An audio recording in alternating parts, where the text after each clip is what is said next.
It's 9 o'clock and we will call the Finance Committee meeting to order. And Becky, would you do the roll? I sure will. Jim Sheenline. Here. Nancy Naylor. Present. Tom Kitson. Present. Mike Book. Here. Reed Acree. Here. Jason Anderson. Aye. And Tom Wilson.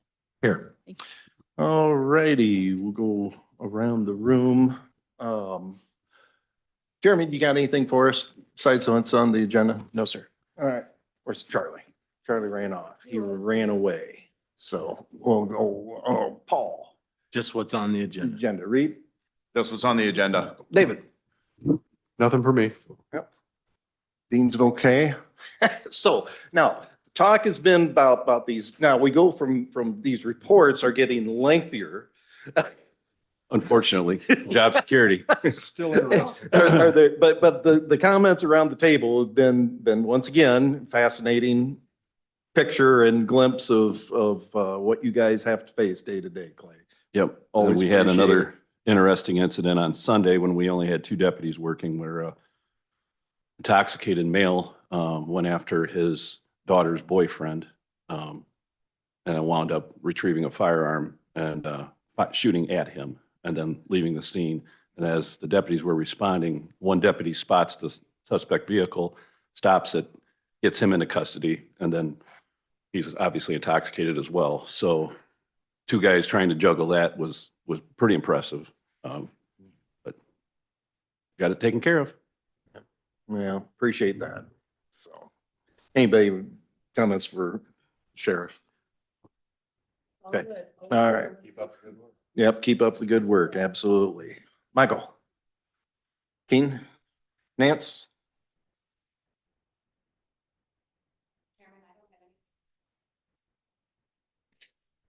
You know, I always have to look at you, Amy, because you always have something, but. All right. Thanks, everybody, for being here. And we've got minutes from last month's meeting. Is there any additions or corrections? Hearing none, entertaining a motion to approve the minutes, moved by Kitson, second by Wilson. Any discussion? All those in favor signify by saying aye. Aye. All opposed, motion carried. We've got monthly financials, so we will go to our treasurer and to our finance director. Good morning, everybody. Looking at the general fund, we are, for the most part, right on target. We are incredibly consistent with where we were at last year from a revenue side of things. I think we have 84% left to collect this year versus as of March 31st of 2025, we had 83% left to collect. And I think with where we're funding with public safety this year, that transfer, we're probably actually more ahead of schedule in terms of the revenue collection. Expenses, same thing. We have 66% of our expense budget remaining compared to an estimated 67. And that is exactly, that is exactly where we were last year at this time. My only thoughts going forward is we will have a 3-pay period month, but that is the same 3-pay period month we were going to have last year in May as well. So maybe we're slightly ahead of schedule in terms of our expenses, but our department heads have done a good job in the past of keeping their budgets aligned with what has been approved. Any questions on the general fund and where we're at the moment? Any questions I have? So the other highlight that I'd like to give is on the revenue, tax revenue. I think we saw a little bit of a dip in terms of where some of our revenue numbers were coming in at, but still ahead of our prior years. So I think that's good. And actually we've got notifications of what those amounts are for April already, and they ticked back up like we would have expected them to. So I think where we're at on the revenue side is where we expect it to be with our sales tax numbers coming in a little higher. Any questions on any of the other reports or anything anybody wants to discuss? You know, once again, sales tax numbers are just really strong. Yep. I mean, I know, and we knew at least a little bit that it was gonna be coming in higher. I think that with the shift from the use tax to the sales tax, I know last year when we were going through and saw kind of what was happening with use tax and how much that had decreased.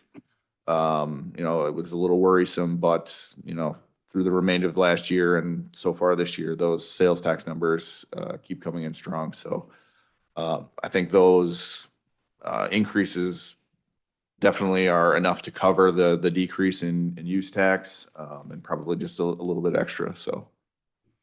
Right. Okay, hearing none, no further questions for Reed. Okay, we'll move on. Thank you, Reed. Okay, we have let's see. Insurance Committee. Nancy, do you have anything for us? I have a small update. The minutes of our last meeting, which was last week, are in your onboard, so you can read them all. I just want to point out a couple of things. So we decided to have these meetings more frequently because we were going out with RFPs for cost-wise in the coming up. To my knowledge, as of last week, we didn't have any real significant information back to talk about on that. Jeremy may have had some since, but pretty much what came out of that meeting, I'll just highlight, is that the increase that we predicted or that we were told before was a prediction, and we got a little bit of good news on it. It went to 25.4% instead of the 26 or 7 that they had told us. And then also the IPBC is working together with a program to get the GLP-1 medications under a different RX saving. And it's pretty, it's extensive to kind of read through it, but it would save us also in that final cost another 3.2% if we go to this. And so the department heads that were there and/or people, those people all agreed. I know there's been some questions as of late, but we're still kind of looking at that. So that's really my only update. Sarah had a wellness committee update, but she was probably not able to be here today. So if there are any questions, I'll try to answer them. It is in your packet. And we are meeting again next month to see about what's going on as far as the final signing goes. I had a conversation with my son, who's an actuary for Blue Cross Blue Shield, and I don't know if I mentioned this. You when did to me, but. Yeah. His comment was, "You're lucky."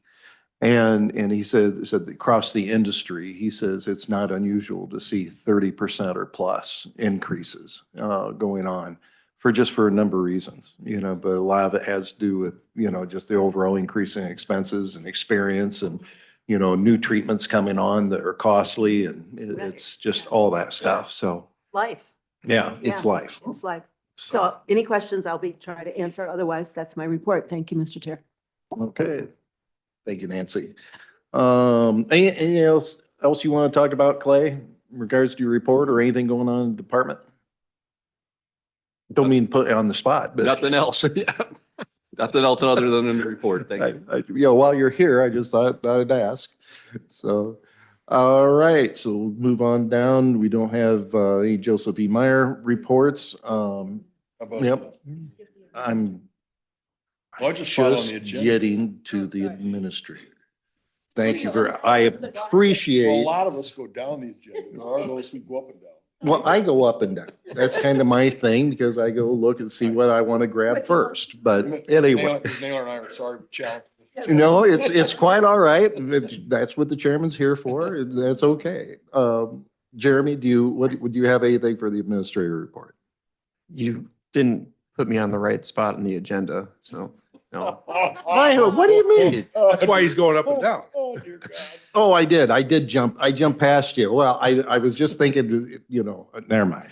Go I'm ahead. just jumping on the bandwagon. I know. Brief update with our community project funding with Congressman LaHood's office.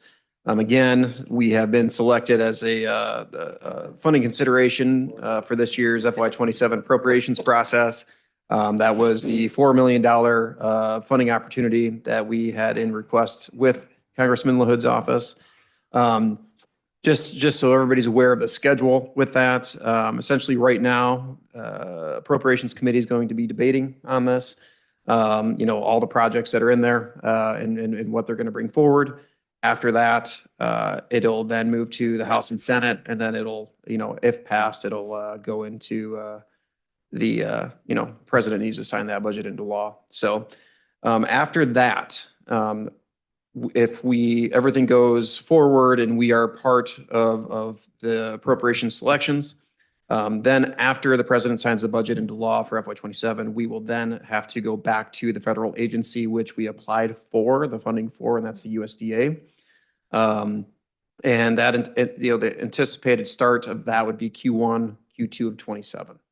So just from an update from, what we could potentially when we could recognize funds coming in, that might not be able, might not happen until Q2 to Q3 of 27. So just from a perspective of when that project may start, it might be more Q2 of 2027 before we could actually get moving on the highway department project. So I just wanted to make sure everybody was aware of that. We're still feeling pretty confident in the funds coming through, but nothing's guaranteed. And we'll just keep working through the process. And Congressman LaHood's office is still fully behind our project. They've been phenomenal. They've been phenomenal. The congressman actually gave me a call a couple weeks ago and said that this is, his priority project through the appropriations process this year. This is, our third attempt at this, and they really do feel confident in what we've been able to present to them. We did clean some things up and update our funding request and work through a couple things with their office out in DC. So they've been phenomenal to work with, and I think that we have a pretty good shot. Very good. Any questions for Jeremy? Well, it's never, that kind of help is never when you want it most of the time, but it's just the process that we have to work through. So appreciate that. Charlie, when we were going around the room, you'd stepped out. Was there anything that you wanted to share with the committee? I don't think there's anything to share at this point. Okay. Yeah. Everything going smooth across the street? Well, if I'd say, yeah, we're doing well. Yeah. Okay. It's always an experience. With that type of response, I almost, want you to keep going. Well, I say that because, we are down 2 assistant state's attorneys right now. I'm down an administrative assistant. We're keeping our head above water, but it's an experience. Okay, Yeah. very good. All right. Didn't mean to hit a soft spot. Oh, not at all. Anything No. like Well, that. Charlie, So- what's the process of replacing these people? You have the authority to hire whoever you need to hire, or does this have to be approved by a group or? Nope, the positions are already there. The county board has already approved those positions, so it's just a matter of finding a qualified applicant, going through the interview process and finding a good fit. And how are you going about doing that? So I work with Jeremy and Susan, getting the word out there. We also post to a lot of the different law schools throughout the state. We put it on Indeed, LinkedIn, all over the place. And then whenever anybody applies for it, we get together as a team within the internal operations. We go through the applications, go through the resumes, figure out the next steps that we're going to do in terms of who we're going to be interviewing. And then from there, we sit down with them, figure out who might be a good fit. Well, I just came from the UCCI Legislative Conference in Springfield yesterday and talking with the legal counsel there, they're telling me about how thin the ranks are of hiring people in the positions you're talking about. Yeah, It's it's a pretty difficult. thin field of people. Yep. So it's gonna We're be- getting plenty of applicants for the the administrative assistant position. Yeah, Now for the ASA position, it's been pretty thin. yeah. And that's been consistent. I mean, you've dealt with that for, It has been, but it used to be very specific to like our areas, the rural areas, and just getting folks out here. It seems to be a problem even going into the suburbs and Chicagoland as well. A lot of it has to do with the bar itself, the bar exam. There's not near as many people passing it. The bar exam passage rate has gone down quite a bit. And I don't know if that has to do with the education they're receiving, if it has to do with the bar prep courses. A lot of that too, when you look at what COVID was going on, that change in how people are being educated happened as well. So a speculation at best is that it just has to do with that. Interesting. All right, very good. Thanks, Charlie. All right, back to the agenda. We have no ARPA report. We do not have any Joseph E. Meyer resolutions. We've covered the sheriff. And now we're down to unfinished business. And under unfinished business, we have the resolution setting compensation of Lee County Clerk and Recorder and Treasurer. You have the resolution in front of you. Let's get that on the table and then we can start the discussion. So we would be moving this resolution to executive for passage on consideration of the full county board. So moved by Naylor, second by Kitson. Discussion. Jim, Yes, yes, can sir. I present before you push that in? Or can I present my information? No, this would be the appropriate time, Paul. Can I? Absolutely. Yeah, yeah, come on in. If you don't mind, I'd like to sit up at the table. You can.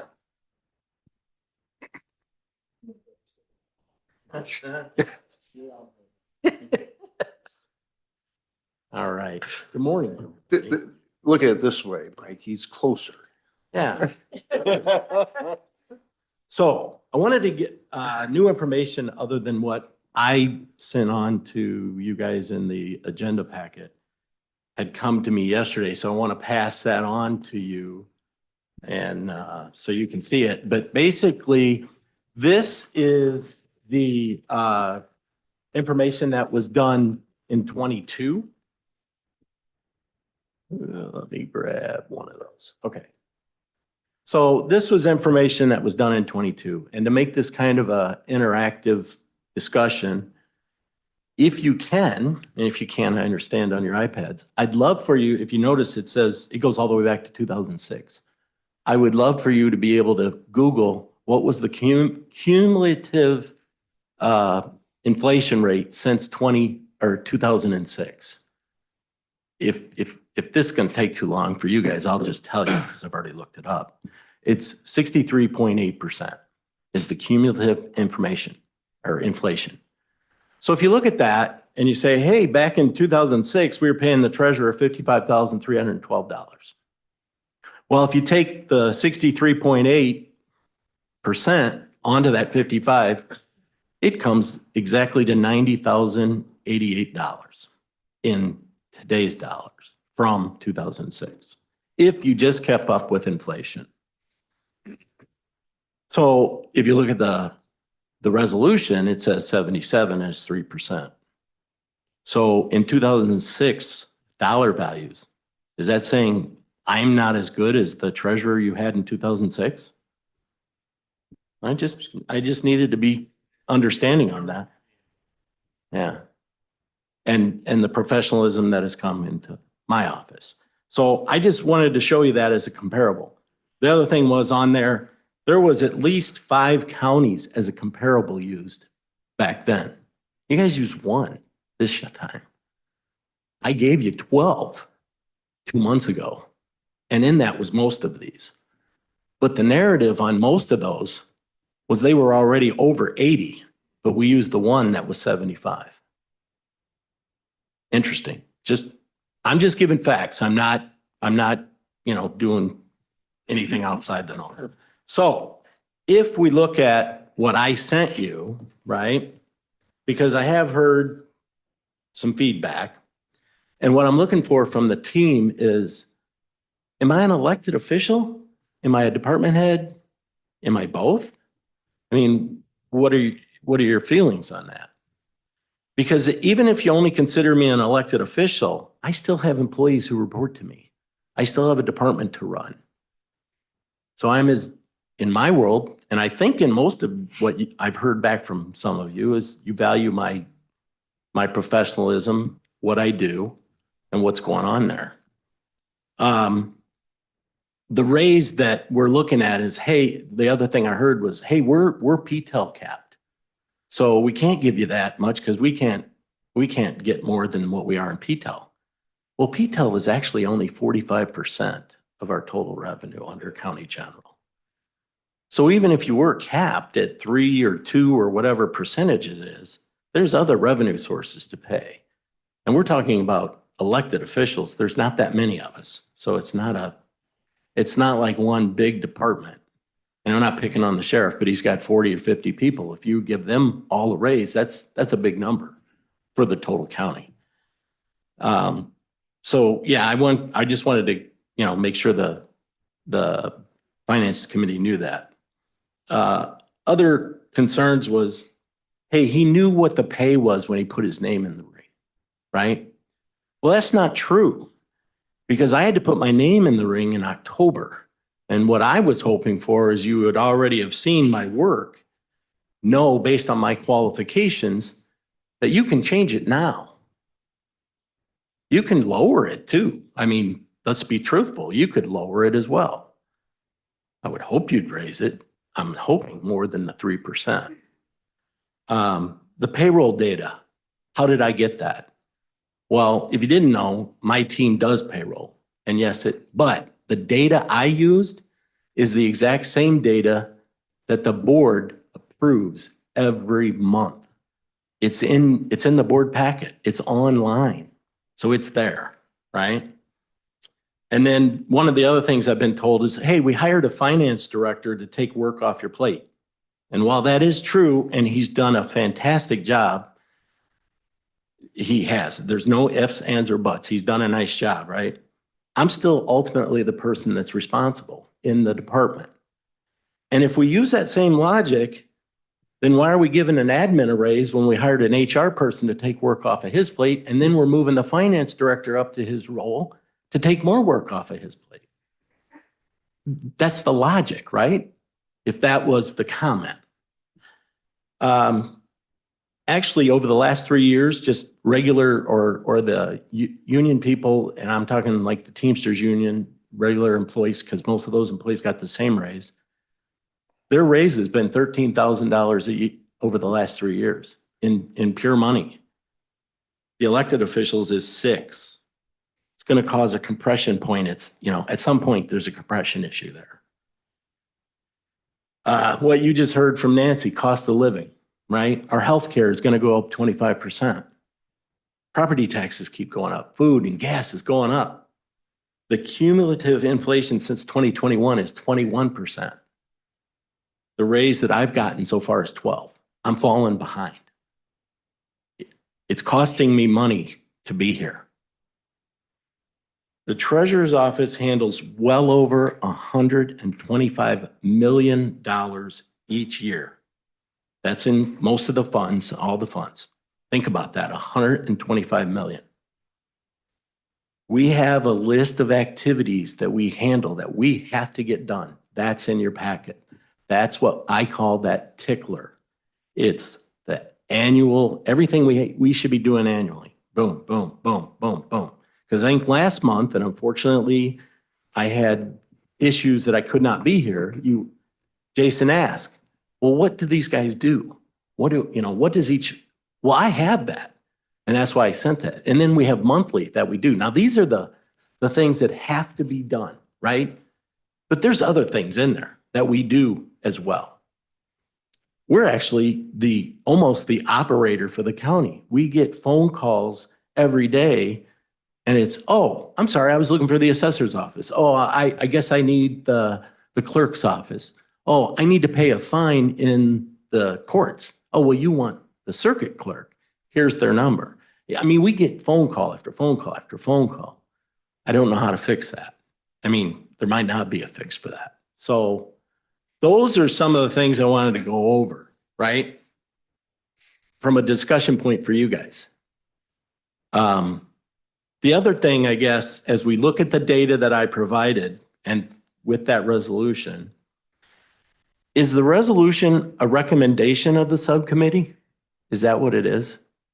I guess I'm looking to Jim to answer that. So the committee charged for myself, Charlie, and Jeremy and Susan to get together to come up with something to move us forward in the process. So this is a start. The resolution is a starting point. This is where we came up with. We really didn't, with the schedule that we had, we weren't able to do a full-blown salary review that we think should be done going forward. But the thing of it is, that doesn't, we're going to be beyond the May, June Yeah, and so- timeline. So unfortunately for me, it kicks the can down the road. It kicks the can down the road, but it wouldn't for the next class. Yeah. No matter when you do it, Paul, as you know, you're gonna be caught in that cycle. Absolutely. So this is just, so we came up with the 3% or CPI Okay. as a kicker. It was 2,000. So as you know, and I think it's absolutely fair for you guys to point out that and statement for the committee, there's no question that $2,000 is making you fall behind. Oh, absolutely. The other thing on that is it says 3%, the lesser of Yep. and 3% or CPI. Well, the lesser of, as you guys see, gas is going through the roof, food's going through the roof. CPI could be well over 3 again this year. And we had some of those years in 21, 22, 23, right? But that means I'm going to get the lesser of that. To me, at best, that's punitive. At worst, it's discriminatory. Again, that's my comment, not a fact. That's my comment. And you kind of answered the next two questions. I was going to ask, who's on the subcommittee? Well, you told me that. And how many meetings did you have? Well, it sounds like one, maybe Yeah, we two? were able to get together, well, actually with Charlie and Susan, it was one. And then Jeremy and Susan and I were able to get together Okay. after that. So, And do you think that you're following the same recommendations as this year's budget? Meaning, hey, this year's budget was for those that were not in the union, right? It's a 3% raise that aren't under contract. Or is it just a suggestion? And the reason I ask that is the budget was set for 3%. Yet there were some people that were not in union that did not have a contract that had more than 3% in their raise. Why is that? I mean, I can tell you some of the examples. The HR person had more than 3%. Well, more than likely, they were a new hire. They had an offer letter that said, hey, after so many months, you make it past this. yeah, I think, since you asked the question, Paul, I'm going to ask Jeremy to follow up on that answer. Yeah, so from the budgetary standpoint, and where you can jump in as well, we budgeted, this conversation was at 3% across the board as we were working on, obviously, our merit-based raise system that has yet to be fully in effect because it's very difficult to get all the departments on board with that and working through that process. That being said, and even through the budget process, the email that went out to the entire staff of the county stated very specifically, and I don't have it, but I could pull it up, that, the board has approved a 3% raise across the board unless there's previously negotiated raises in that, in a previously negotiated structure, which it is stated in there. And the budget was approved with those raises in there, not just 3% across the board. Okay. Which means, in essence, you're talking about merit and you were thinking, hey, these people deserve or should have more. It's not me that makes No, sense. I'm not pointing my finger at you. I'm just, in general, this is what that means. It was either, as you said, there was offer letters that stated specific things in there, or there's previously negotiated things within either the committee structure or through other people Yeah. that went through that process. Yeah, because, so I'll use another example. So the finance director, Reed, I'm not picking on you. You know it. I think you actually deserve more. Had a 5.5% raise. He didn't have any contract. He didn't have an offer letter that stated that. And I asked him flat out and he says, no, I didn't have any negotiation of that. Well, him and I's conversation of that was what he was making, where we thought he should be on a comp Yeah. scenario. Absolutely. So this is the point. You're actually making my point for me. Perfect. Is you're putting me at 77 versus these department heads that are at minimum 90. And if you look that little exercise we went through earlier, if you take 2006 and you just take your CPI value It says you should be at 90. That's what my argument is. That's what I'm trying to get to. I think I'm worth that. I mean, you can call me arrogant and you can call me something worse, but that's what I think I'm worth. I bring that value to the county. So the reason I bring all that up is I just like to have the same opportunity for my salary as some of the others instead of just 3%. To me, 3% it's asking me to leave is what it is. Again, that's my opinion, not yours. So anyway, I just wanted to point that out, put that up there. I'm talking about myself. I am not advocating that any of those people deserve less. By no means did I advocate that. I just wanted to make sure I understood the process so that I could have that same opportunity. I would love to hear from each of you individually here what you think the value of the treasurer's office is. I need some clarification. So you asked the question about, am I a department head or am I an elected official? But it sounds like you're both, right? That's what I ask, or am I both? But Yeah. it does sound like you're both, right? I mean, is that true with anybody else within the county in terms of their scope of responsibility? Are there others that are both a department head as well as elected? Is that? We have two right here. Yeah. Right. Well, actually. We have multiple. Sorry, Clay, we have three. And we have Charlie. I mean, Yeah. so Okay. so, there are elected official department heads. So when you look at the board structure, you guys are elected officials, but then there are elected offices. Right. And you're seeing the majority of them in this room. Okay. That's Minus what I Jesse. thought. That's what I thought. Yeah. Okay. So I wanted to get that clarified. So I've worked half my life in the private sector and half my life in the public sector. I was a city employee. I was the economic development director for the city of Rochelle. I was treated from a compensation standpoint along with all of the other department heads. So the city engineer, the city treasurer. I had much of the same type of issues with the way my compensation was handled as Paul does, in the sense that I, as the economic development director, was responsible for bringing a lot of new revenue into the city.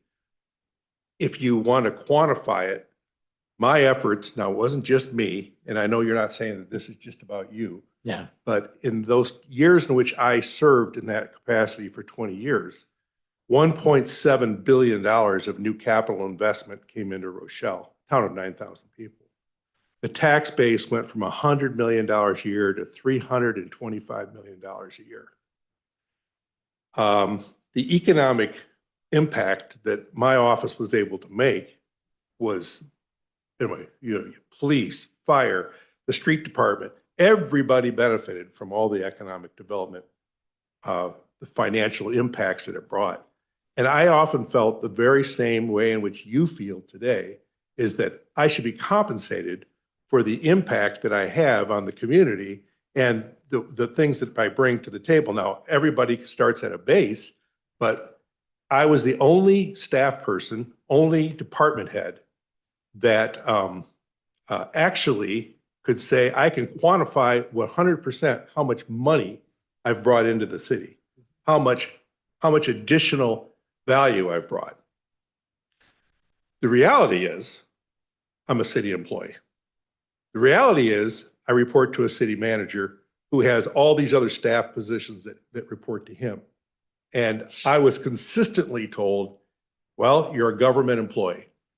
And, we have a budget, and we, as much as they understood the economic benefits and impact I brought, the attitude was, you're a city employee. And we're going to treat you, and they did a study. I will say that the study they did, well, actually, I did it and gave it to them. I brought it from an organization that does these kinds of things. And I was in the lower third of the scale. But many of those were not-for-profit organizations and weren't tied to government. So there was that constant battle between the value of what I bring and the idea that I'm a government employee. And you live within the framework of the limitations of government.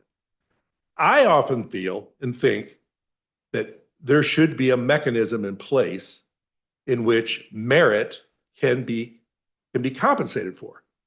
We all know that the electoral process does not always bring the most qualified, the best people into the role that they play.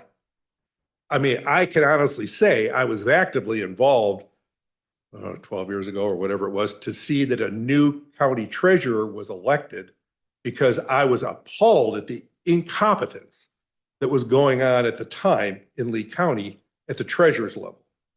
And so I actively worked very hard to get Paula Meyer elected because I knew there'd be competency in the role of treasurer. And from everything Jim has told me, from that day when she took office, things really have changed and improved. And they continue with Paul. So, you know, but the problem always is that you're not going to always elect competent people. So there's got to be a mechanism in place in which you can compensate people who are extremely competent, who get elected, and be able to give merit to what they bring to the table. And I think Paul has done a really good job of explaining that and giving the history of it. And this isn't about Paul, and we do have limitations as to when we can make changes to salaries, as I understand it. And I think we're up against a deadline that maybe it's not going to be possible to do. But I'm a real strong believer, because of my personal experience, that when somebody performs at extremely high levels and really benefits the organization, there needs to be a way to compensate them for it. Because, number one, we do not have a significant number of people at large that are competent to take on these kinds of roles. So when you find one, you need to keep them. There's a lot about business retention and employee retention that needs to be paid attention to. For those that are in elected positions that maybe are not performing at a really high level, there should be a differentiation. I mean, you don't do it. I mean, the elected officials report to the voters. I get that. But when we sit here as a finance committee and we have to make decisions in the best interest, and I honestly said, and I've said this publicly, I am overwhelmed at being here just 9 months at how well this county runs. The level of professionalism, the level of financial integrity, just the whole organization is really far greater than I think. And I think we need to do a better job of communicating that, honestly, to the public. But I really do believe if we're going to retain and promote people who are competent, we need to do something to change this formula. Thank you. I know I took too long. Appreciate it. No, well said, Jason. Before we get any further, there's a person who's in the room who's just as affected by this as well, who has you know, we give you an opportunity to talk, Paul. Yeah. Nancy, I think, you know, Right. I mean, I just want to say a few things. What really concerns me is going into the future of how you're setting the salary of what quality people you are going to get that will run for these positions, especially in my department, which is election. Okay, I'm not going to be around for that much longer or for even the next 3-4 years. And what concerns me is the quality of people that you're going to be able to get that want to work in my office. First of all, election is one whole thing by itself, but then I also have the 2 offices on the second floor, which is vital records, which is everything you deal with the state. I mean, you've got to have everything in line with that. And then recording is the same thing. You're recording people's documents. But that's the one thing that concerns me, is what the future looks like, and also what the future looks like in the assessor's office right now. You know, the salary that's been put out there for her job, it's staggering. I know what her job entailed and what the county is paying. You know, I can only hope they can find someone that's qualified. And then what else concerns me is, like Paul said, I mean, I have a spreadsheet, because obviously it's huge discussion in the county clerk and recorder world, because so many of us are behind. You know, they all, like I said, I've got a spreadsheet of 10 counties that are the same size as this county. And they're coming forward with anywhere from, 6 to 9, 6 to 10% raise. So that we're getting us up to a level that, I think we're worth. Again, I love my job and I'm here and I know Paul does too. And I know Amy does also. And I think the county's very fortunate to have us. I just am concerned about what the future looks like, of what kind of people you're going to be able to get in here. And again, like Jason said, they are elected. But then once they're in this position, there's a lot of levels to it. And it's just concerning to me. Okay. Thank you, Nancy. Appreciate that. Maybe to answer some of Jason's quick questions, yes, we're under the gun, but it doesn't have to be done until May. The May timeframe is the latest you can do this. So you could pass this today, and then you could change your mind and still change it in May. Or you could not pass this today, rework it, and again, get it passed by May. For it to Well, meet an I obligation. want to be clear with the committee. This is, the resolution that we gave is just initial recommendation. The committee is, you guys are fully, we heard from Paul before, we've heard him from today, we've heard from Nancy. This is your guys' decision to pass on to the Fulton County Board for consideration. This is a starting point. So if that resolution can be amended, changed, whatever the committee wants to do. Why are all these three offices all clustered in together as to being the same? Because if you do one for one, do you have to do for the rest? Is that what the general assumption is on this resolution? That's more, my understanding is tradition. That's been kind of the practice over time. I queried a number of people at the UCCI conference yesterday, and there were like some 45 counties. And it seems like some people do it this way, other counties do it different ways. Apparently there's no complete rule or law that says it has to be done that way. But some do, but many apparently don't. And let's be honest, it's very much easier for a committee to say that we're all going to pay you the same rather than saying your job is worth more than your job. Right.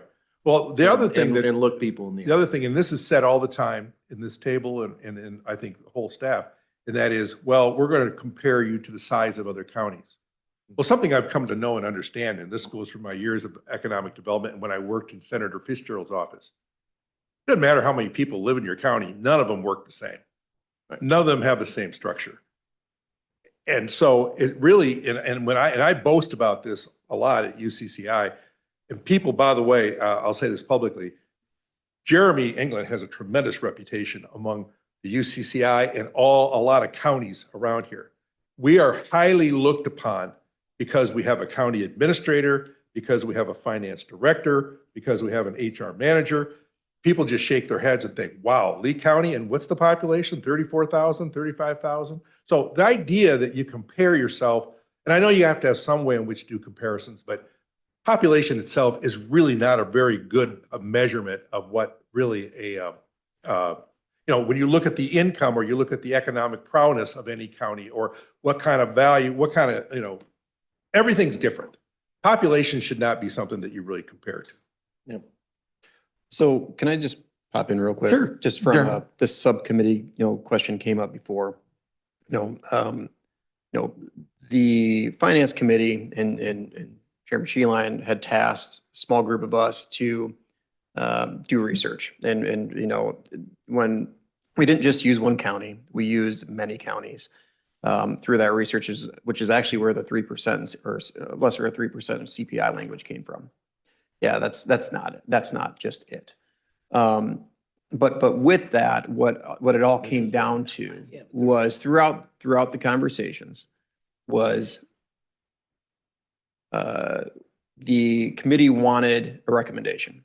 And we had talked, I think at length at the last finance committee, that the committee felt, and myself, that if we were going to do this right, and I'm pretty sure I've talked to each of you, Nancy and Amy and Paul, that we really needed to do an elected official compensation study that was in depth, because it goes to Jason's point. It might not just be, well, Bureau County's really close in population, so what's Bureau doing? Or, hey, we got a great big study from Kane and we use a lot of that as well. But it's, what does each of these offices do?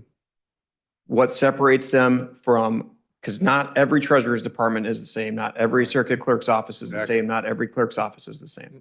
So for us to do that and actually put the time in to make sure that this board is making a decision that is educated through a proper study, we had talked that it's going to probably take some time. At the minimum, what came out of that subcommittee was, we didn't know where finance was going to land here. And it's up to finance to make this decision. But we did not want to put forth a resolution that stated it's only $2,000 flat increase again for the next 4 years. We wanted to put forth a resolution that could at least make something it brings in that cost of living. And I know cost of living is much higher than 3%, and it's going to be. Paul, all the points you make are true. And again, this isn't my decision. This is finance. This is the board's decision. I just don't want you guys continuing to fall behind to a point where, as Nancy said, we're not going to be able to recruit people, for the next term. It's how do we get there? And I think this is going to take time to figure out. And I don't know how to, for you guys, for the finance committee's decision to compensate fairly, that is going to, appease everyone while we're doing that. But again, we are under the gun. Yes, we do have until May. This has to be passed before June 1. So we have another month to sit back and look at this. And what I would ask, if that's what the decision is of finance committee, I would love more of you to be involved in those conversations, because it is very segmented. It is, hey, I might have a meeting with Jim. I might have a meeting with Reed. I might talk to Nancy. It's very difficult to do it. So Jeremy, I have a question. Explain this chart where it gives the effective date, the base salary stipend 5/4. What does the stipend mean?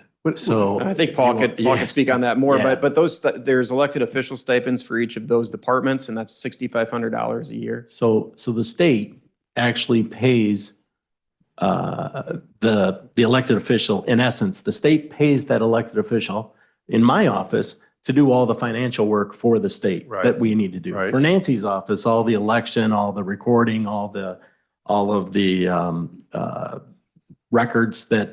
vital records that she does, Okay. right? So it's there that they pay that. But it also states that no county can use that as a compensation base for the base pay Oh, of the elected official. So as you're going through this, you can't say, oh, well, you're going to get $6,500, so I'm going to lower your base because that'll get you. So the way this is written, though, as you look at it, and then it gives you a total compensation, the inference could be, oh, well, look, you're going to get 83,750, so I'm going to make your base 77 because you're going to get 6,500. Technically, through the statute, that's not legal. I mean, I'm not telling you that you're saying that, it infers that. So the way this is written, I don't believe it's correct. Now that could, Charlie could chime in and tell me, nope, that's the way it's got to be. So that's fine. My interpretation is it's not written correctly because it shouldn't have total compensation, because what that also says then is because that stipend is not guaranteed, does that mean that the counties, in a year that they don't pay it, is the county going to step up and cover that? Because you've got total compensation dollar value there. Yeah, see, so there's all kinds of interpretations there that says, oh, wait a minute, I might be putting myself in a hole. What happens if the state comes in and says, you know what, I'm going to raise that 6,500? I was just going to bring that up. Go ahead. Because there is a bill out there yeah. because there's multiple bills. One of them, and I know you guys have seen it, is, hey, I want to raise they wanted to raise all elected officials to be paid similar to how the sheriff gets paid, Right. right? Where it's going to be a certain percentage of the state's attorney's office. And the state comes in and says, but we'll pay 2/3 of that. You guys just have to cover the 1/3 of that. Well, what they're not telling you is in order to pay for that, that PPRT tax that we get as revenue, they take it out of that pool first and pay you, and then they give you what's left of PPRT. So in essence, you are paying for it. So that's one bill.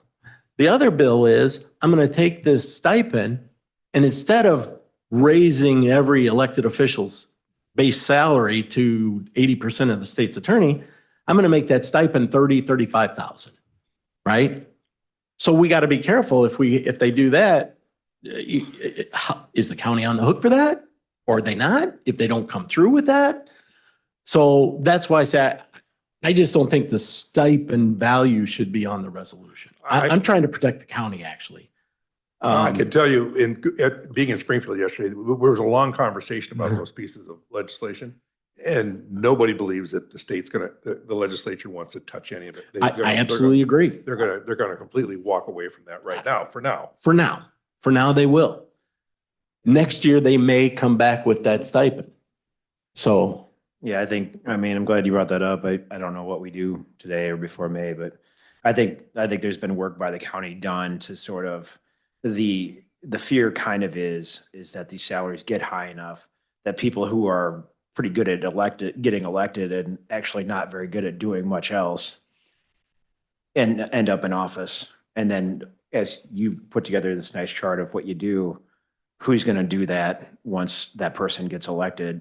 I think that's been some of the underlying reason for bringing in an HR person, for bringing in Reed, for spending some of the money on the infrastructure for the people that actually do the work.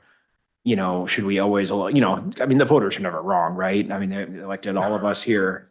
They know how to place everybody properly. They obviously know everything that Paul does and everyone does. So I think that's an important piece. Like the fear a little bit is, and I don't think the level you suggested does this, but you get these levels high enough where you might get people that realize, hey, all I got to do is get elected. And then once that happens, I don't know how to do payroll. Somebody will do it. Reed does it or somebody else does it. And then you kind of maybe have a mess. Maybe you get Jason to help you get that person out, recall them, whatever you do. But I guess point being, I know there's a salary discussion here, but there has been money spent on other people within departments with that in mind, that you may get people who are somewhat unqualified. They're qualified. The voters said they were qualified, but there's nothing that says the treasurer has to be an accountant. There's nothing that says. absolutely not. I better not speak out of turn on law enforcement, but yeah. But Mike, to your point, so if I can, you're suggesting, sorry, Paul, you've got all the qualifications. I just can't pay you because I'm afraid of the future. But again, you guys always have a shot every 4 years you can lower it. Again, I said you could lower it today. So I'm here. I signed up for it. I can be here a minimum 4 years. Or you could incentivize me to leave. And I don't mean tomorrow. I mean today. I can go, right? It's up to you how you guys want to incentivize it. But my qualifications today. So if you want good people, and I feel like every one of you are saying, God, we need really good people. You can always, you're right. Anybody can get elected. Somebody that doesn't even know how to handle a checkbook can be elected the treasurer. Absolutely. But that's going to be a problem that you would have down the road.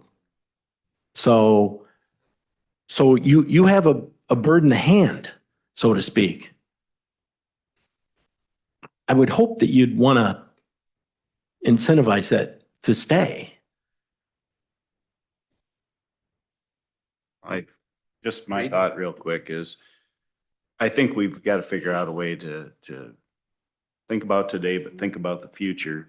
One of the things that we don't figure out something here real soon, we're almost guaranteeing that we're gonna get somebody that's not qualified if we don't get it to the level, at least remotely close to where these people deserve, I guess, is, and I don't mean I guess, it's just, they do a fantastic job, but we're almost, if we keep it at a certain level and we're always behind, we're almost guaranteeing that we're gonna get somebody unqualified. So as we move forward, so that's just my thought. And you know, because of the schedule, because it's every 4 years, you're almost guaranteeing yourself to be behind. You know, it's almost the nature of the beast. So, you know, I mean, what we're talking about today is, so what's fair? Paul's given us his opinion. Nancy makes good points. We've got the recommendation in front of you that's on the table. Yeah. Oh, Amy, of course. Sorry, I know I'm not on the resolution, so I really don't know what that means for me. The current resolution is no good after this year. So again, I just found out about this myself. I don't know what's going on. It's a recommendation. You guys have a job to do, decisions to make. I don't know what the right answer is. Do we all get lumped into one sum? Do we not? We've all given you data, what other counties do. Again, I just looked at the current annual salaries for the state of Illinois yesterday for the whole state, and 10 to 12 counties have similar populations, and the circuit clerk's range is 74,000 to 91, not including the stipend. So what the right answer is, I don't know. You guys have to make that, but you know, I believe we've done this, you know, time after time again, and there's tons of data out there. What we choose to do is your decision. And we have some very good elected officials that I know here that do a great job. And I think we all work well. Transparency, that word is used multiple times in committee meetings. And I think that needs to go back and forth. So that's all I've got. Thank you. Thanks, Amy. So, something, I could, Well, here, hold on. go ahead, Tom. Tom, do you want to say something for the committee? No, I understand everybody's thoughts on this. I mean, it's a difficult decision to make. I mean, I'm in the private sector, so I've got different ways of looking at things. I mean, they're elected officials. You say that we can raise this and then lower it in 4 years. When's the last time you saw the county lower anything Well, after they raise it? I actually know of one county that is lowering it Okay. this year. I'm So, just saying- what I'm saying is, it's a possibility. It's not a law that says once you raise it, you have to keep it to that level. But before the election, you have to tell what the hell they're gonna Again, vote. What they're just gonna like what you sign guys up said to for. me, well, you knew it when you stepped in and put your name in. No, I didn't. Because again, you could lower it today. It's just based on qualifications. Now, in Lee County, let's be perfectly honest. Somebody with an R behind their name who wins that primary is probably 98% gonna win the general, right? Today, the other party hasn't even run somebody. They could still slate somebody. And I could lose, actually, if they do. Okay. I don't believe that's the case. And again, that's maybe my arrogance coming out. But, so this is where I'm saying you could raise it today. And in March of 4 years from now, go, you know what? I know who's going to be there. They're not qualified. Here's what I think the value is. It's the boards. I mean, Jim kind of said, oh, it's kind of tough to look somebody in the eye and say, well, here's what I think you're worth. Well, no, that's your job. As much as you do or don't want to say it. We're all adults. I mean, Well, remember, Paul, that was in context of why are these salaries aligned? No. And I get it. But And you we're have to not say- unusual No, across the state in that Absolutely, regard. but you Yeah. could still say that. And you could say that to my face today. I mean, you don't think I'm worth it? Tell me that, right? I mean, I'd love to hear your reasoning behind it. That doesn't mean you're wrong. And do I take it personally? Well, sure, but who wouldn't, right? I feel like I bring a lot to the table. And yes, we did hire a finance director and he's doing a fantastic job. Soon, he's going to be leaving and upstairs, meaning not the county. He's going to be leaving my office. And that was a position in my office that was already there. So you move him upstairs. Well, now I'm going to have to replace that person because my office is, if it's open, it has to be open. We cannot close. And then you have people who are sick, who are on vacation, who just, can't make it in, whatever. You can't run it on two people. So I'd have to replace. So there's a cost that you didn't even think about. I mean, there's costs out there. So you could have me there who can probably cover a lot of that or not. Before we leave that, I don't think that decision, that scenario is altogether how it's could work out. I don't know as far as my understanding is that even though Reed might be moving upstairs, if you get short, Reed can run downstairs and cover things. That's a possibility. So I just want that said, Yeah. because Well, and then there's also, they were looking for an admin to come up there too. And then Jeremy and I have had a discussion that says, hey, why do that when we could share a person? Or, I'm all about. There's still some of those things Yeah. that you're Let's- talking about haven't been decided. I'm all about, let's make this efficient, right? I think a lot of times we go, well, we're government. We just have to spend the money. No, we don't. I mean, statutorily, yes, but other things, let's make it work. And I'm an accountant. I ask questions. I look at things. I try to make sure they're done right. That's who I am. So, and I think I told you that when we were recruiting. I said, be careful of what you wish for, because I'm going to ask tough questions and I'm going to say things. I'm not a politician. I'm an accountant. I do have to run for my job, but I'm an accountant and I do analytics. I've done this for $1 billion company and I'm doing it for $1 million place now. 125 million. Yes.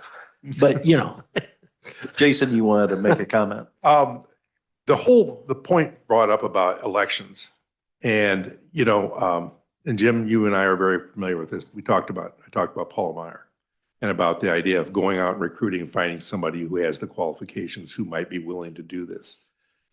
It's a crap roll, right? I mean, you roll your craps, you decide who's going to win, right? Well, and yes, so if there's an R behind a name in Lee County, Illinois today in this generation, it's likely you're going to win if you get to the primary. If there's even a primary competition.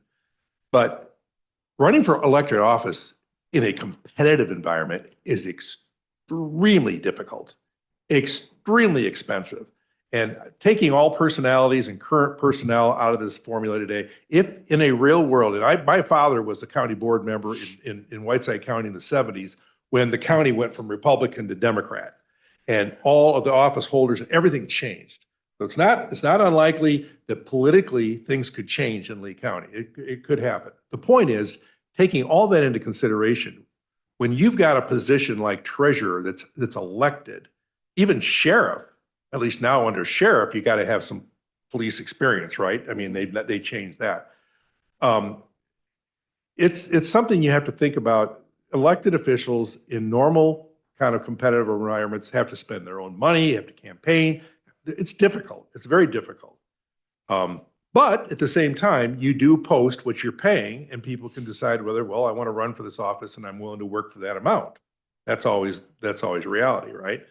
But I think just looking down the road, there just has got to be a mechanism in place to give merit where merit's due and the ability, and I agree with Mike, or Tom, both of you, the idea of reducing wages is just doesn't really happen. It doesn't happen. But if you got a base wage and you have a way to give a merit increase or a bonus per se, I think that'd be the best scenario.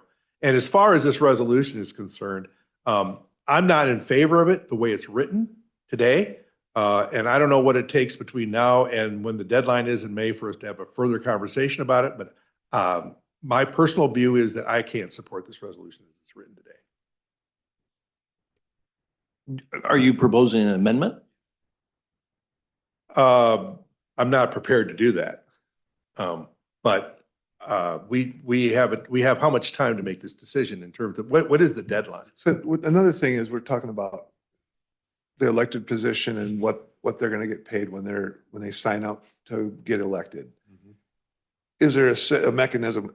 Do I think Paul is in the right? Absolutely, 100%. I don't know about the other elected officials. I know where we started when I got on the board, and I know where we're at right now, and it's night and day different. And the county is we always compare ourselves to other county. No. Other counties are comparing themselves to us because we are the shining star, and that's just the way it is. And it's going to keep going that way. As far as you're asking, well, how do we compensate these people? There needs to be, I mean, is there a way to structure, I mean, they're elected officials, they're getting paid X. That's the way it is. I didn't set that. These people didn't set that. But is there a way in Paul's thing, in the treasurer's office, this is what my job description says I have to do for the money that I'm getting paid that I was elected for. Here's the revenues I've brought in since then above and beyond what I've done. That's merit-based. That's showing us how much more money you can make the county and how efficient you can make the county. That's efficiencies to me. I'm all about it, and so are you. Efficiencies and whatever. Same with the girls. They can go through there and, I mean, there's a job description in what you guys signed up for. I don't know what that is, but I mean, above and beyond that, personnel, have we eliminated personnel with new computer systems, or do we have to rehire people when people retire? If we can eliminate staff, and not eliminate staff, not fire anybody, but through retirement, we just don't hire them.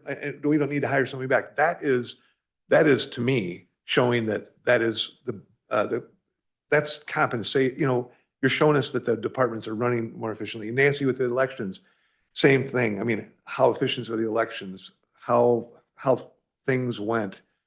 Is there grades that our elected officials get from the state? I have no idea on that. But I understand I agree with Paul 100%. But it's hard to say, let's if we have to move one, we got to move everybody up there. It's just our county is not growing, it's shrinking. So, I mean, and eventually it's going to get to a breaking point, which Illinois is doing a really good job of that. So, I mean, eventually we're going to get to a spot where it's going to be like, there is no money. And there's a lot of things that, I mean, I keep spending money on buildings and Jim keeps making fun of me, but unfortunately these buildings have to be maintained. Clay's got to have a jail. We have to have court buildings and we have to maintain them. And we got a lot more money to spend. So it's hard for me. I know where Paul's coming from and I know where the girls, you ladies are coming from, but there's got to be some type of mechanism that you're going to get paid what you're going to get paid when you get elected. That's what you're going to get paid. Merit-based and what you've done for us and where we started and where we're at now. Do you deserve that? Absolutely. And I'm 100% down with that. But it needs to be throughout the whole elected cycle of how you would compensate somebody above and beyond what they were elected to do. That's just my opinion. And, you know, I don't know I know that you don't like hearing that, but I mean, we're never going to deduct. It just doesn't happen. You're not going to say, well, this year we're going to do this, and 4 years, no, we're going to lower that down 20,000. And I know what you're saying, but we have the right to do that. That's political. I mean, that's just suicide on our counties, as far as I'm concerned. But I understand where you're coming from. 100% agree with you. You know that. I agree with you, ladies. I agree with that. But there's got to be a way that we can compensate people if that's what we're going to do above and beyond what your regular job description said you were going to do. That's just my opinion. Thank you, Tom. And I want to comment on Amy just for clarification. Our intent as we go through this exercise is that, you know, you guys that are on the different schedule, that would take into account, you know, the findings that we find would go towards setting your salary going, you know, when you're on. So it does affect you directly. So I'm trying to, because after whatever we do with the resolution, we talked about, and as we've worked through this, the things that I'm hearing, yes, the committee gave this subcommittee this charge. You can understand the complexity, especially when you're talking about getting into merit-based, and to do this right. And the more I think about it, even though we are that small county and we're dealing with fewer people, there needs to be some help here. I'm not sure that this is something that we want to do on our own with this group, another group, whatever. It needs to be done, and bring in a salary specialist, work with Susan, work with a small subcommittee, spend a little money and do a salary study and try to get this done and done right. It was my thought as a follow-up to the resolution. Now, does that, what do we do in the meantime? Because that's going to take time. And we've known that, and that's going to be passed. No matter what we do, Jason, it's going to get us past, we're not going to be able to do that May, June, just not going to happen. What is the deadline? June, we have to have the resolution for the treasurer and clerk's term for their salary has to be in place by the May board meeting because it has to be June 1. Is that correct, Paul? Yeah, it's 180 days. Well, it's 180. From before you actually take office, not when you were elected, and you take office December 1st. So 180 days backwards is June 1st. Well, unfortunately, you don't have a meeting May 31st, right? Nope. So it would have to be the May board meeting, right? Right. Again, guys, I can appreciate every position you're in. I really can, right? I'm just giving you my interpretation of the facts as I see them and what I would like to see. Tom, I don't know that there is room in the statute for a merit-based under an elected official. I mean, I have seen other counties write up a resolution with I'm going to call it a stipend in it for specific work. And as I'll give you the example that I got was Fulton County wrote it up as here's your base and I want you to do ARPA stuff and I'm going to pay you $5,000 for that. So, I mean, so there is that capability of doing it. They've done it, right? I just don't know if you guys want to write that up within the next month of how you would do that. And personally, and I think you know this, I actually don't think the treasurer's role should be an elected position. Yeah, I agree. It should be somebody who's qualified. I mean, and I know this, I saw the sheriff shaking his head. To be a sheriff, you have to have some law enforcement background. To be a treasurer, you need some background. You need to have some qualification, right? I may be one of the few treasurers in the state who will make that comment in a public meeting. But I'm telling you it because I am one and I know what it takes. You don't want somebody that can't handle this. Mike, I would agree I agree with Paul. The other thing as I'm sitting here, and I think Paul's like, well, this guy doesn't want to pay me anymore. It's not quite it. That's not anyone's goal. The other thing I'd point out is Paul talked about, as it's becoming clear in my head, I don't know if Paul's saying if we don't do X, Y, Z, he certainly has the choice to withdraw at any time, just like we could apparently lower his salary at any time, which is weird. There is, we talked about how hard it is to hire, or Charlie just gave us a speech about how hard it is to hire ASAs. There is a shortage of accountants out there. I know anybody can run for treasurer, so they don't have to be an accountant. But I think any sane person would say, you would want somebody with accounting experience to run your treasurer's office, Paul Meyer, Paul here. So I think that's something that people should keep in mind here is like, as we talk about this, we're talking about trying to make the right decision with limited resources, trying to keep qualified people. But I think you think, okay, and I think what Paul's saying without saying and being as nice as possible about saying it is like, you guys could be without me. And, people might feel like, well, There was somebody here before Paul, there's somebody here before Paul Meyer, and there'll be somebody here later. But, you know, like, what's a bird in a hand worth? So, important discussion for sure. But I just wanted to raise that as like, there is a shortage of qualified people to do accounting now. Is anybody who, I know today's the 16th, is anybody's trying to get their income tax return done, might know, so.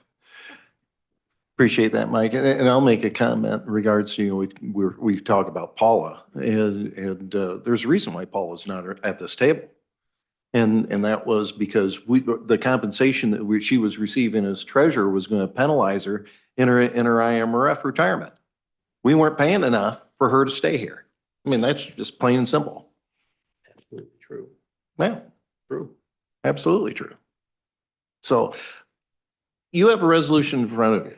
I mean, I'm open to ideas of how we move forward from today.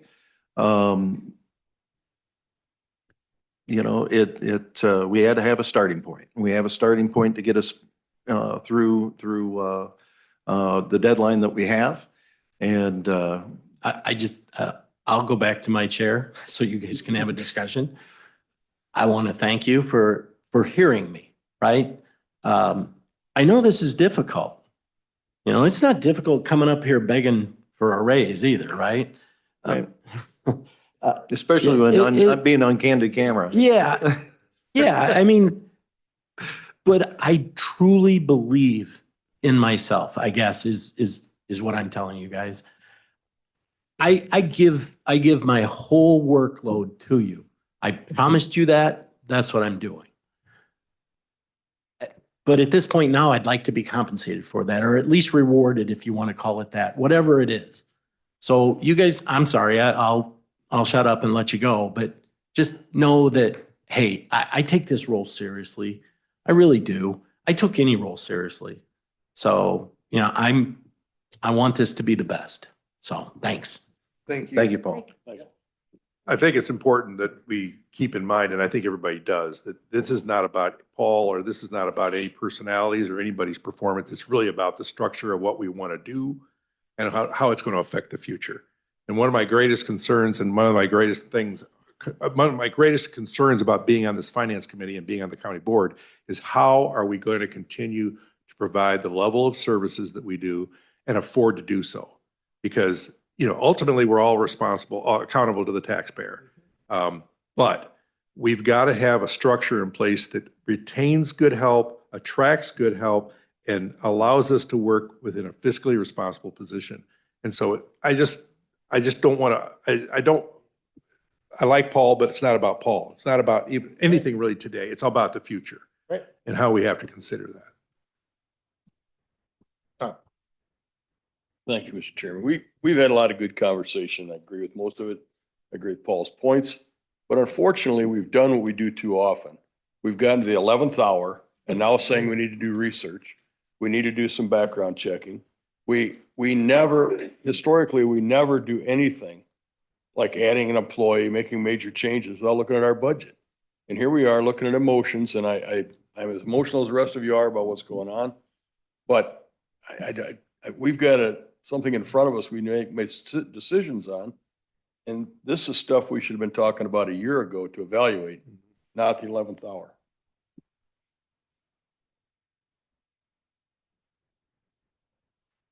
So I guess to your point, Tom, is that we are where we are, and I don't disagree with your comment at all. But you know, you're always, as we said before, you're always kind of in that situation to a large extent, especially as, you know, how often do you spend money to do a salary study? You know, do you do that every 4 years? You just make that a habit? I don't know, you could. But you're spending a lot of money because my understanding, we do that $10,000-$12,000. I think we thought we could get that done. It just really depends on the scope. If we're going to keep it limited to, you know, the handful of departments we're talking about, maybe, you know, but it's going to be, grow. It'll be probably more. But if we, you know, bring in a consultant and talk about a widespread thing, which by the way, causes its own issues internally. I've talked to many counties that have done this. it's significantly more money. So, And again, be and- careful and- what you ask for. Well, there is truth to that, but, and I'll jump the shark on this.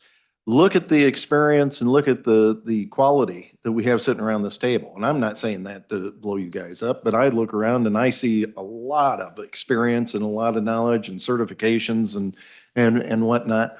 And the board, you know, we're getting $80.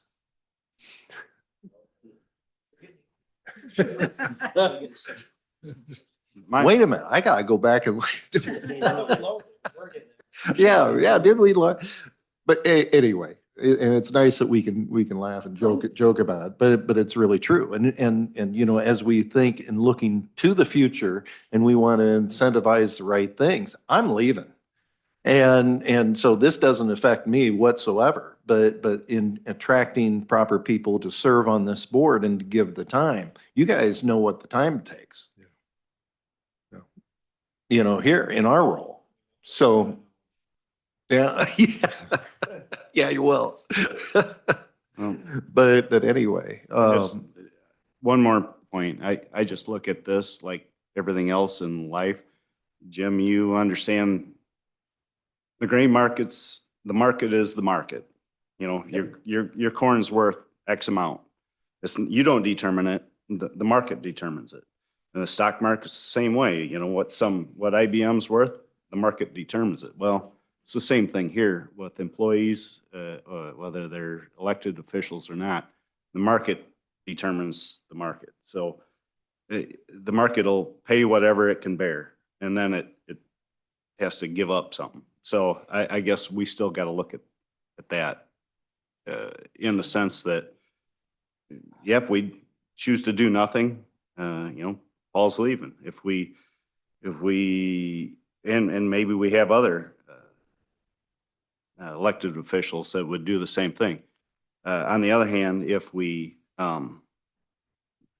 max it out, well, then the market may determine that we're gone, you know, because if we pay too much. So we just got to find that market area wherever the market can bear without selling the whole store or closing it up. So having said that, I'll ask again, we have a resolution with a first and a second to move forward to executive and to the full county board. What is your pleasure, folks? Where do we go from here? If we want to adjust, if we want, you know, we've heard feedback. Tom, go ahead. In view of the fact that we've not done any kind of study, we are the 11th hour, unfortunately, whether you agree with that or not. And the fact that we have not figured out where we're going to get this money from the budget, I would amend this to a 5% raise. Make a motion to amend it to 5%. I'm sorry. Can you qualify your amendment? I mean, okay, 5% from Well, wait, where? the and then- CPI or 3% is where we're at. I would change that to 5%. So you'd keep at 3,000, the bump would be 3,000 or 5% CPI, whichever's less, because that's what you'd be doing. It would be just the 3,000. Yes. Actually, I think the way that the resolution is stated, and Mike, you're looking at it right now, I don't have it pulled up in front of me, is that the 3% was the bump from this current term. So there's not a $3,000 bump plus 3%. So if that's the case, that's something completely different. Right. So it's either what. We need to be clear on what you're proposing, Tom, and. But even actually, what's in this resolution? we should be able to get the impact of that pretty quickly. Yeah, not a problem. But what I'm just saying is as the current resolution, draft resolution sits in front of you, it shows a 3% raise for the year 2026 for their next term. Not a $3,000 raise, then 3% on top of that. Correct. So what Tom is recommending is instead of a 3% raise, correct me if I'm wrong, it would be a 5% raise for the start of their next term? And then would that continue on with the language, the lesser of 5% or or CPI, or would it still stay the 3%? I just need to know how we're going to write it. I was just proposing the 3% be changed to 5% across. In the language. In the language, yes. So With- yeah, to be clear, the 77,250 base already has the 3% in it. Is that what you're saying? Okay. So you'd adjust that up to the 5%. Tom is, Right, Okay. yes. okay. And then and then the rest of the language would read, say for December 1st, 2027, it would read adjusted lesser of CPI or 5%. Correct, Same for 28, same for 29. yes. Okay. That's the proposal. All right. And a point of let- clarification for Tom, when he said, we got to find, we don't know if we can find money in the budget. We're only off from what I was hoping for was $12,000. I mean, I can make that up. I can make that up in a heartbeat in a month on interest. Yeah. I But can, Paul, we're looking at 3 people. okay, 12 times 3 is Yeah. 36. I can Right. still make that Right, up in a just- month. Yeah, yep. I just wanted, yeah. I guess that's what I'm saying. not the Like, only well, wait one. a minute, guys, we're talking 3 people and I'm off by 12 grand. Total, Okay. for each person, 12 grand. So, sorry, I don't mean to do your job, but there's a motion for an amendment. It needs a second. Yep, I was just Yeah. getting there. Thank you, Yeah. Mike. Wait, So we do have a proposed motion to amend. And is there a second to Tom's and Mr. Book seconds it? So we're here at discussion on the amendment. What is the CPI this year? Left it at 3%. That's what the raise CPI was The from the last year. CPI at the end of December was 2.9. 2.9. Yeah. Correct. Through March, it is now 3.3 Mhm. or high and going higher. But when the language says the lesser of, so if you mark that as 5% and CPI comes in at, It's somewhere. in between 8, two. it's gonna be the lesser of, which is still 5%. It could come in at 3 or 4. And then I'm gonna get 3, and I say me, but the elected officials will get 3 or 4, Yeah. right? I agree. It could, yeah, what happens if it's 0? What happens if we go into a deflation? I'll burn up. Again, these are possibilities, right?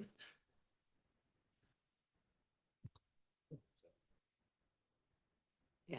That's why I was saying, could you tie it to the COLA of Well, what the you could state do- does? Okay, so the comment on, let's have discussion on a motion. It's easy to delve into whispering amongst ourselves. We don't want to do that. So Reed, you had a comment.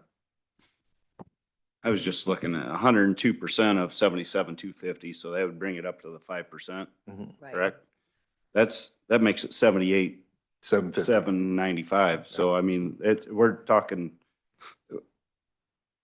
the way I look at it is $1,200 instead of $12,000. That's,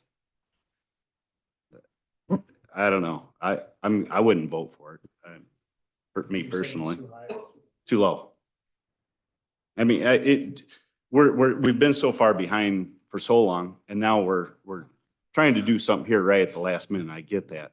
But at the same point, what needs to be done right, or we're gonna be fighting this thing from here on out. So one idea that I had we could do a market adjustment that would be just something to add, get the base up to where you want it to be, and then put the 5% in regards to Tom's motion, after that. I think you could be CPI.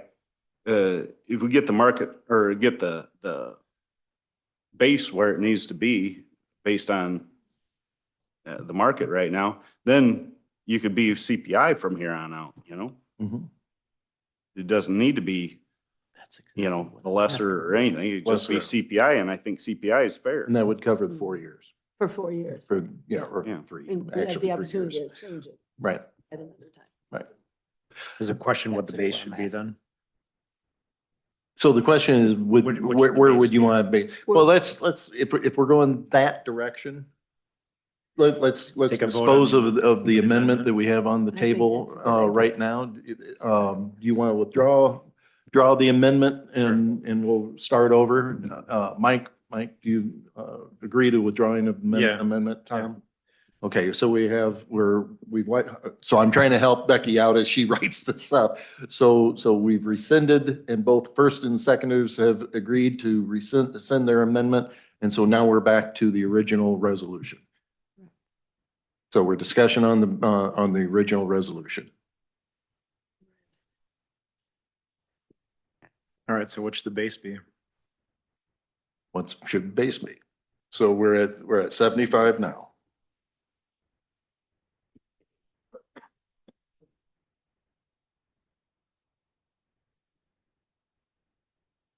You looking for a number? Let's look for, Yeah. that's what we're here Yeah. for. Yeah, I agree.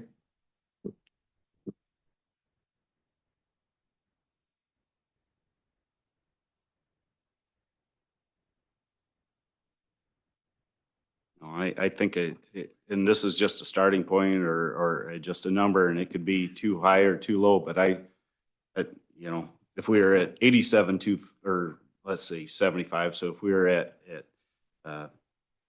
85 plus the stipend or whatever, then we're talking, I at least ballpark of the stipend's the stipend, so almost a set aside thing, but if our base was Yeah. 85 Yeah. or. So 85 and then it would be CPI, not doing a fixed amount Yeah, of- whether it's- or whatever's less, it's CPI. CPI or CPI, I don't know. Can you argue on that? Well, I don't know. and Yes. that's- Yeah. Yeah, I guess my feeling is that That's if the we way were the at state 85 does it. plus CPI, That's the way the state does it, right? So the state looks at CPI or COLA and gives Charlie a raise. Then that trickles down to the sheriff. I like your idea. Reed, I like your idea. Yeah, I guess I'd chime in too, Amy, or one of you mentioned the range was like 74 to 91. So in my head, I was like, all right, I take 74 and add half of what the range is and then go from there. And that's, I don't like $8,000 to be like 84, 85, so 83 to 85 is, and then adjust on that. But that, again, my own opinion. You want to make that in the form of a motion then? I do. I'd move that, or I move that the base salary be 85,000 plus CPI. And I'm not sure what that is right now, but for this next election. So it would be base salary of $85,000 starting December 1st, 2026. And then in the 3 years ensuing of the term would be CPI. You have that, Becky?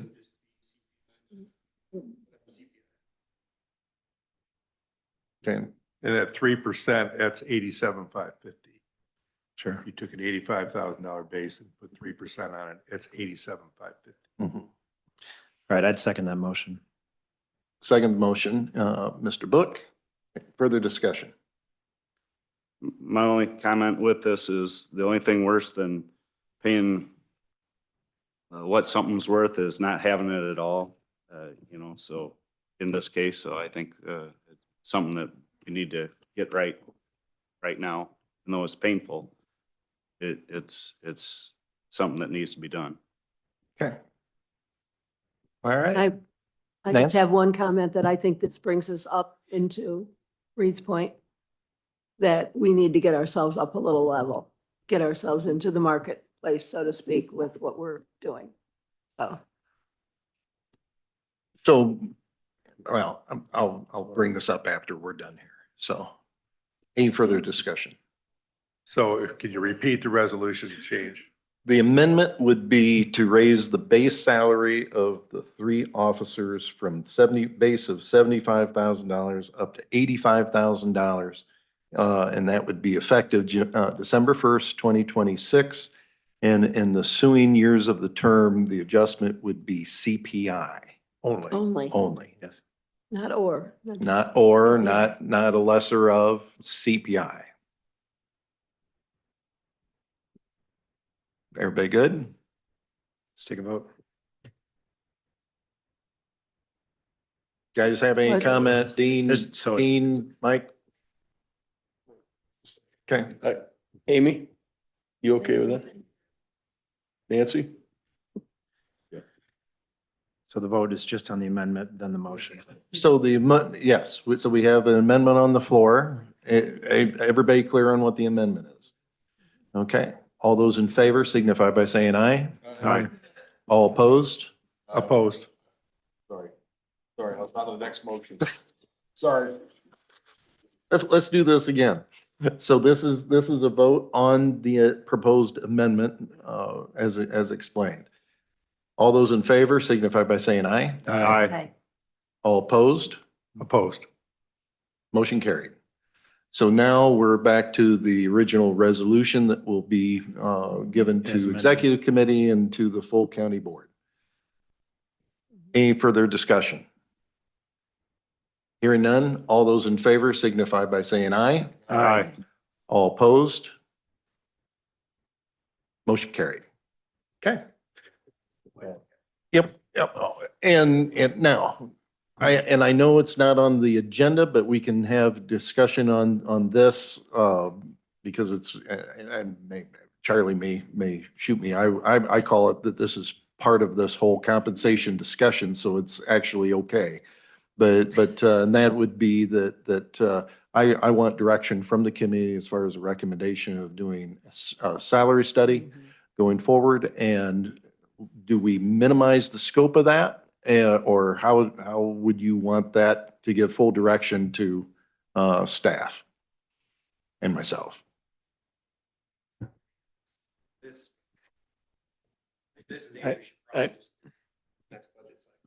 Yeah, and also, I mean, it would be right up government's alley to complain about how much the raise is going to cost while also spending the same or more money on a study for somebody to tell us, What we you don't know, want to hear anyway. like, well, most of what we could learn in about. All right, so the appetite is That's to do my- that, have that incorporated into the next budget cycle. Great. Is what you're saying. Great. Okay. Next All right, budget. I'm good with that. Yeah. All right. 2035. There's no further items on the agenda. Anybody have any new business to discuss? Hearing none, no executive session. Mr. Wilson, do it. Move to adjourn. Second. Mr. Book seconds. I made $41. All those in favor signify by saying